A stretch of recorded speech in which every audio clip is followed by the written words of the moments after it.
Subhash Babu sir, ഈ കൂട്ടായ്മയ്ക്ക് സംശയാസ്പദമായ സ്വഭാവം ഉള്ളതുകൊണ്ട്, ആ ഒരു പശ്ചാത്തലമുള്ളതുകൊണ്ട് തൽക്കാലം ഇതിലൊരു ഒരു ഒരു അന്വേഷണം നടത്തി എന്താണ് നിജസ്ഥിതി എന്നറിയുന്നത് വരെ ഇത് തൽക്കാലം തടയാനുള്ള അധികാരം അത് കേരള പോലീസിനില്ലേ?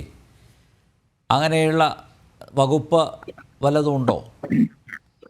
അല്ല, അതില് ആകെ ഇതിനെ നിയന്ത്രിക്കാനുള്ളത് ഈ 73-ാം വകുപ്പ് പോലീസ് ആക്ട് പ്രകാരമാണ്. ആ വകുപ്പ് പറയുന്നത് രീതിയിലുള്ള അറ്റാക്ക്, അതായത് ആക്രമണത്തിനോ അല്ലെങ്കിൽ ആ ആക്രമണസൂചകമായിട്ടുള്ള ഡിഫെൻസീവ് ടെക്നിക്സുകളോ പഠിക്കുന്നു, അത് ആയുധങ്ങളുമായിട്ട് പഠിക്കുന്നു എന്നുള്ളത് മാത്രമേ പറയുന്നുള്ളൂ. അപ്പൊ അതുകൊണ്ടാണ് ഇതിനകത്തില് ഇത് പൂർണ്ണമായും ശാരീരിക വ്യായാമം പ്രക്രിയയാണ് എന്ന് വരുത്തി തീർക്കുന്നത്. അപ്പൊ ഈ ഇങ്ങനെ വരുത്തി തീർക്കുമ്പം കൂട്ടായ്മകളാണ് പ്രധാനപ്പെട്ടത്. ഇപ്പോഴത്തെ സംബന്ധിച്ച് എന്താന്ന് പറഞ്ഞു കഴിഞ്ഞാല്, ഇപ്പം PFIയുടെ ആളുകളാണെങ്കിൽ അവരെ സംബന്ധിച്ചുള്ള കൂട്ടായ്മയ്ക്ക് ഒരുപാട് പ്രശ്നങ്ങളുണ്ട്. കാരണം ആദ്യം കുറെ ആളുകളെ അറസ്റ്റ് ചെയ്തു, അത് കഴിഞ്ഞ് സജീവമായിട്ട് ഈ അണ്ടർഗ്രൗണ്ട് വർക്കുകളൊക്കെ ചെയ്തിരിക്കുന്ന സ്ലീപ്പിംഗ് സെല്ലൊക്കെ ഉണ്ടാക്കി പ്രവർത്തിച്ചുകൊണ്ടിരുന്ന പല ആളുകളെ വീണ്ടും അറസ്റ്റ് ചെയ്ത പശ്ചാത്തലത്തിൽ അവരെ സംബന്ധിച്ചിടത്തോളം കൂട്ടായ്മയ്ക്ക് ഒരു പ്രശ്നം ഉണ്ടായിട്ടുണ്ട്. അതിന് വേണ്ടിയിട്ട് ഒരു പരിഹാര മാർഗമായി കൂടായികയില്ല എന്നുള്ളതാണ് പൊതുവെ ഇതിനകത്ത് സംശയം വരുന്നത്.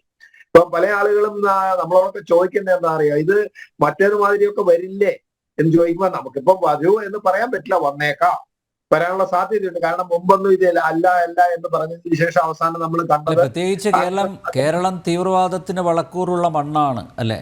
നമുക്ക് ഒരുപാട് മുൻ അനുഭവങ്ങളുണ്ട്. തീർച്ചയായിട്ടും. അതുകൊണ്ട് സ്വാഭാവികമായിട്ട് എല്ലാവർക്കും, അതായത് മിതവാദികളായിട്ടുള്ള ഇസ്ലാം സമൂഹത്തിലുള്ള ആളുകൾക്ക് വരെ ഇതിനകത്ത് സംശയമുണ്ട്, ഇത് അപകടമാണോ അല്ലേ എന്ന്. പിന്നെ ഇതില് സുന്നികൾ പ്രധാനമായിട്ട് എതിർക്കുന്ന സ്ത്രീകളെ പൊതുസ്ഥലത്ത് കൊണ്ടുവന്നിട്ട് ഇങ്ങനെ എക്സസൈസ് ചെയ്യുന്നതാണ് അവരുടെ പ്രധാന എതിർപ്പ്. അതിനോടൊപ്പം തന്നെ ഈ ആശങ്ക അവർക്ക് ഇല്ലാതൊന്നുമില്ല. പല ആളുകളും നമ്മളോട് സംസാരിക്കുമ്പോൾ നമുക്ക് മനസ്സിലാവുന്നത് അങ്ങനെയാണ്. പക്ഷെ അവര് രാഷ്ട്രീയമായിട്ട് ഇതിനകത്ത് പ്രശ്നങ്ങൾ ഉണ്ടാകാതിരിക്കാൻ വേണ്ടി എല്ലാവരും വളരെ ശ്രദ്ധയോട് കൂടിയിട്ട് ഓരോരോ അഭിപ്രായങ്ങൾ അങ്ങോട്ടും ഇങ്ങോട്ടും മാറ്റി പറഞ്ഞുകൊണ്ടിരിക്കുന്നത്. അത് പിന്നെ രാഷ്ട്രീയമാണ് നമ്മളെ സംബന്ധിച്ച് നോക്കേണ്ട കാര്യം. നമ്മളിപ്പോ ഇവിടുത്തെ തീവ്രവാദവും രാജ്യസുരക്ഷയും അല്ലെ നമ്മുടെ ബഹുജന സുരക്ഷയാണ് നമ്മളെ സംബന്ധിച്ച് പ്രശ്നമുള്ളത്. അപ്പൊ അതിനെ സംബന്ധിച്ച് അതിലേക്ക് ഇത് പോകുന്നുണ്ടെന്ന് കണ്ടുപിടിക്കാൻ കൂലങ്കഷമായിട്ട് അന്വേഷിക്കാനോ സാധിക്കും. കാരണം ഇതിനകത്ത് ഈ വ്യാപകമായിട്ട് ഇപ്പൊ 10 വർഷത്തിന് ശേഷം ഇത് വലിയ വ്യാപകമായിട്ട് അങ്ങോട്ട് പ്രചരിപ്പിക്കാൻ തുടങ്ങിയ വ്യക്തികൾ ആരെന്ന് കണ്ടുപിടിക്കുന്നതിന് വലിയ ബുദ്ധിമുട്ടുകളൊന്നുമില്ല. ഇതിനകത്ത് തന്നെ വാട്സപ്പ് ഗ്രൂപ്പുകളുണ്ട്. ആ ഗ്രൂപ്പുകളിൽ തന്നെ ഒരു ഗ്രൂപ്പിൽ വരുന്ന ഇപ്പം 1000 ആള് ഏരിയയിലുണ്ടെങ്കിൽ 1000 ആളുകളിൽ 10-100 പേർക്ക് വേണ്ടി വേറൊരു ഗ്രൂപ്പ് ഉണ്ടാവും. നമുക്കറിയില്ലത്. ആ ഗ്രൂപ്പ് ഉണ്ടെങ്കിൽ പണ്ട് നമുക്കറിയാം, കേരളത്തിൽ മൊത്തം ഒരു വാട്സപ്പിൽ മെസ്സേജ് കൊടുത്തിട്ട് ഇവിടെ ഒരു ഹർത്താൽ, ബന്ധുമാതിരി ഒരു ഹർത്താൽ നടത്തിയ ചരിത്രം നമുക്കുണ്ട്. അപ്പൊ അതുകൊണ്ട് വാട്സപ്പ് ഗ്രൂപ്പുകൾക്ക് ഇവിടെയൊക്കെ വളരെ വിപ്ലവകരമായ ചില മാറ്റങ്ങൾ അല്ലെങ്കിൽ ചില സമര സന്നാഹങ്ങളൊക്കെ ഉണ്ടാക്കാൻ സാധിച്ചിട്ടുള്ളത് കൊണ്ട് പൊതുവെ എല്ലാവരും ഇത് സംശയത്തോടുകൂടി കാണിക്കും. കാരണം ഇങ്ങനെയുള്ള വാട്സപ്പ് ഗ്രൂപ്പിൽ കൂടാണ് ഇത് പറയുന്നത്. അതിനു വേണ്ടിയിട്ട് ഉതകുന്ന വേറൊരു വാട്സപ്പ് ഗ്രൂപ്പ് ഉണ്ടായി കഴിഞ്ഞാൽ നമ്മൾ കണ്ടുപിടിക്കാൻ കഴിയില്ല. അത് ഇതിന്റെ പേരിലായിരിക്കും ഉണ്ടാക്കുന്നത്. എന്നാൽ തന്നെയും ഇതിന്റെ അങ്ങനെ ഒരു ഗ്രൂപ്പ് ഉണ്ടാക്കി ആ ഗ്രൂപ്പ് വഴി ഇതേമാതിരിയുള്ള പ്രവർത്തനങ്ങൾ ഇവരറിയാതെ നടത്താൻ സാധ്യതയുണ്ട്. പിന്നെ ഇതിൽ പ്രധാനമായിട്ട് എന്താന്ന് പറഞ്ഞാൽ, ഇപ്പം NDF ആയാലും ശരി, PFI ആയാലും ശരി, അവരെ സംബന്ധിച്ചിടത്തോളം അതിനകത്ത് സജീവമായിട്ട് താല്പര്യമുള്ള ആളുകളെ അവർ കണ്ടുപിടിച്ചു കഴിഞ്ഞാൽ അവരെ സംബന്ധിച്ച് അവർക്ക് ഏത് രാഷ്ട്രീയ പാർട്ടിയിലും പ്രവർത്തിക്കാം, ഏത് മതത്തിലുള്ള ആളുകളുമായിട്ട് ബന്ധപ്പെടാം. പക്ഷെ അതിന്റെ പൂർണ്ണമായിട്ട് അവരുടെ കൂറും വിധേയത്വവും ഈ പറയുന്ന സംഘടനയിലായിരിക്കണം എന്ന് മാത്രമേ അവർക്ക് നിർദ്ദമുള്ളൂ. അല്ലാതെ അവർക്കിപ്പോ ഒരു കേസ് വന്നു കഴിഞ്ഞാൽ അവര് പ്രതിദാനം ചെയ്യുന്നതായിട്ട് പരസ്യമായി കാണിക്കുന്ന ആ രാഷ്ട്രീയ പാർട്ടികൾ അവർക്ക് സംരക്ഷണത്തിന് വന്ന ചരിത്രമൊക്കെ നമുക്കൊക്കെ അറിയാവുന്ന കാര്യങ്ങളാണത്. അപ്പൊ അതുകൊണ്ട് അവരെ സംബന്ധിച്ചിടത്തോളം എവിടെ പ്രവർത്തിച്ചാലും കൂറും ബാധ്യതയും ഈ പറയുന്ന സംവിധാനങ്ങൾക്കനുസരിച്ചായിരിക്കും. അവരിപ്പോ വ്യായാമ സംഘടനയിൽ പോയാലും ശരി, ഏതെങ്കിലും രാഷ്ട്രീയ സംഘടനയിൽ അങ്ങനെ പ്രവർത്തിച്ചോളാം തന്നെയാണ് അവർക്ക് അനുവാദം കൊടുത്തിരിക്കുന്നത്. അങ്ങനെ പ്രവർത്തിച്ചാലും പകൽമാന്യന്മാരായിട്ട് രാഷ്ട്രീയക്കാരനും രാത്രിയില് അല്ലെങ്കിൽ ബാക്കിയുള്ള രഹസ്യാത്മക പ്രവർത്തനങ്ങളൊക്കെ ഈ സംഘടനയ്ക്ക് വിധേയത്വപ്പെട്ട് ചെയ്യണം എന്നുള്ളത് മാത്രമേ ഉള്ളൂ. അവരെ സംബന്ധിച്ച് അവർക്ക് നിയന്ത്രണമില്ല. അപ്പൊ അതുകൊണ്ട് ഈ കൂട്ടായ്മകളിൽ നിന്ന്, പഴയ ചരിത്രത്തിൽ നിന്ന് നമ്മൾ മനസ്സിലാക്കുന്നത് എന്താ, ഈ കൂട്ടായ്മയിൽ ഉണ്ടായാൽ തന്നെ അതിനുള്ളിൽ നിന്ന് ചില രഹസ്യ സ്വഭാവമുള്ള മറ്റ് ചില വിധ്വംസ പ്രവർത്തനങ്ങളിലേക്ക് ആളുകളെ തെരഞ്ഞെടുത്ത് അവരെ പ്രത്യേകമായിട്ട് ഇതിനു വേണ്ടി വിനിയോഗിക്കുന്ന ഒരു സംവിധാനം പണ്ടുണ്ടായിട്ടുണ്ട്. അത് ഇനിയും ഉണ്ടാകും എന്നുള്ളതാണ് ഇതിനകത്തിലെ സംശയമായ സാഹചര്യം. അതുകൊണ്ട് പോലീസിനെ സംബന്ധിച്ചിടത്തോളം ഇത് ലാഘവ ബുദ്ധിയോടുകൂടി കളയാൻ പറ്റില്ല പോലീസിന്. കാരണം ഇതില് ഏത് രീതിയിൽ അത് സെൻട്രൽ ഏജൻസി ആയാലും ശരി, അവർ വളരെ ശ്രദ്ധയോടുകൂടി കാണാം. കാരണം ഓപ്പൺ ആയിട്ട് മറ്റ് കൂട്ടായ്മകൾ ഉണ്ടാക്കി പ്രവർത്തിക്കാൻ പറ്റാത്ത സാഹചര്യത്തിൽ എന്തായാലും ശരി ഇതേമാതിരിയുള്ള അണ്ടർഗ്രൗണ്ട് വർക്കുകൾ അല്ലെങ്കിൽ ഇതേമാതിരിയുള്ള എന്താ പറയുക ഒരു കാമഫ്ലാഗ്, അതായത് ഒരു ഒളിവിലും തെളിവിലും ചെയ്യുന്ന ചില പ്രവർത്തനങ്ങൾ മാത്രമാണോ ചെയ്യാൻ പറ്റുക. അതിനകത്തിൽ നിന്ന് ആവശ്യങ്ങൾക്ക് വേണ്ടിയിട്ട് ഇത് ദുരുപയോഗം ചെയ്യണം. ഈ ഉപയോഗിക്കുന്നു എന്നതിൽ നിന്ന് ഒരു വിഭാഗത്തിനെ ദുരുപയോഗം ചെയ്യുകയും ലക്ഷ്യപ്രാപ്തിക്ക് വേണ്ടി പ്രവർത്തിക്കുകയും ചെയ്യാൻ കഴിയും. അത് മുമ്പ് അനുഭവത്തിൽ നിന്ന് അത് കഴിയാതിരിക്കണം, അല്ലെ അതിനെ നമ്മൾ ഇല്ലാതാക്കണം. അതിനു വേണ്ടിയിട്ടുള്ള പ്രവർത്തനവും അന്വേഷണവും സംവിധാനങ്ങളുടെ ഭാഗത്തു നിന്നുണ്ടാവണം. അത് പോലീസ് ആയാലും ശരി, അതുപോലെ സെൻട്രൽ ഏജൻസി ആയാലും ശരി, വളരെ ജാഗ്രതയോടുകൂടിയിട്ട് ജാഗരൂകരായിട്ട് ഇതിനെ നമ്മൾ മനസ്സിലാക്കണം.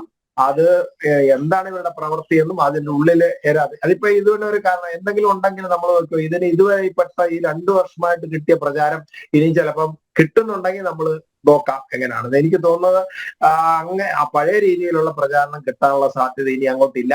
എല്ലാവരും സംശയത്തിന്റെ നേരെ കാണുന്ന അവസരം പലരും ഗ്രൂപ്പുകൾ വിട്ട് പോകുന്നുണ്ട്, വാട്സാപ്പ് ഗ്രൂപ്പുകൾ വിട്ട് പോകുന്നുണ്ട് പലരും. അതെ, അതുകൊണ്ട് അതെന്നാൽ അവരെ സംശയത്തോടു കൂടി ആളുകൾ നോക്കും. ഈ പോകുന്ന ആളുകളെ കാണാമല്ലോ, അവർക്ക് നാട്ടുകാർക്ക് അറിയാമല്ലോ. അപ്പോ ഇയാള് മറ്റേപ്പെട്ടാണെന്ന് നോക്കുമ്പോൾ ഭയം ഉണ്ടാവും. അപ്പൊ അതുകൊണ്ട് പല ആളുകളും അതിൽ നിന്ന് പിന്തിരിയാനുള്ള സാധ്യതയാണ് ഞാൻ കാണുന്നത്. അപ്പൊ അതുകൊണ്ട് എന്തായാലും ചർച്ചകൾ കൊണ്ട് അങ്ങനെയെങ്കിലും ഒരു പ്രയോജനം ഉണ്ടാകുന്നുണ്ട്. തീർച്ചയായിട്ടും അതുകൊണ്ടാണ് നാളെ NIA അല്ലെങ്കിൽ മറ്റ് അന്വേഷണ ഏജൻസികൾ, ദേശീയ ഏജൻസികൾ വല്ലതും വരുമോ എന്നുള്ള പേടി ഇതിൽ പോകുന്നവർക്കുണ്ട്. തീർച്ചയായിട്ടും. അല്ല, ഇതിലിപ്പം പഴയ PFIയിലും സജീവമായി പ്രവർത്തകരായിട്ടുള്ള എല്ലാവരുടെയും ഫോൺ സ്കാൻ ചെയ്യുന്ന സിസ്റ്റം ഒക്കെ ഓൾറെഡി ഉണ്ട് ഇവിടെ. അപ്പൊ അവരുടെ ഫോണിപ്പോ സ്കാൻ ചെയ്തതിൽ നിന്ന് അതിനകത്ത് നിന്ന് ശരിയായ ഒരു പരിശോധന നടത്തി കഴിഞ്ഞാൽ തന്നെ ഏറെക്കുറെ ഇതിൽ അവർക്ക് എത്രമാത്രം താല്പര്യം ഉണ്ടെന്ന് കണ്ടുപിടിക്കാൻ കഴിയും. അങ്ങനെ കണ്ടുപിടിക്കാനുള്ള സാഹചര്യത്തിൽ തീർച്ചയായിട്ടും ഇത് ബന്ധമുണ്ടോ ഇല്ലയോ എന്ന് സ്ഥാപിക്കാൻ വലിയ ബുദ്ധിമുട്ടൊന്നുമില്ല. അത് അല്പം കാലതാമസം എടുക്കുമെന്ന് മാത്രമേ ഉള്ളൂ. എന്നാലും ശരി, അത് കണ്ടുപിടിക്കാൻ പറ്റാത്ത അവസ്ഥയൊന്നും ഇപ്പോൾ ഉണ്ടെന്ന് തോന്നുന്നില്ല. എന്തായാലും കണ്ടുപിടിക്കാൻ കഴിയുമെന്ന് എന്റെ വിശ്വാസം. ഓക്കെ, അഡ്വക്കേറ്റ് ബലദേവ്, 1 മിനിറ്റ് മാത്രമേ ഉള്ളൂ. അപ്പോൾ അടിയന്തരമായിട്ടുള്ള പരിഹാരം എന്ന് പറയുന്നത് ബ്രേക്ക് ദ സൈലൻസ്, വസ്തുതകൾ ജനങ്ങളുടെ മുന്നിൽ അവതരിപ്പിക്കുക. ഇതുമായി ബന്ധപ്പെട്ട് അത് ഉത്തരവാദപ്പെട്ടവർ അതിന് എത്രയും പെട്ടെന്ന് തയ്യാറാവുക എന്നുള്ളതാണ്.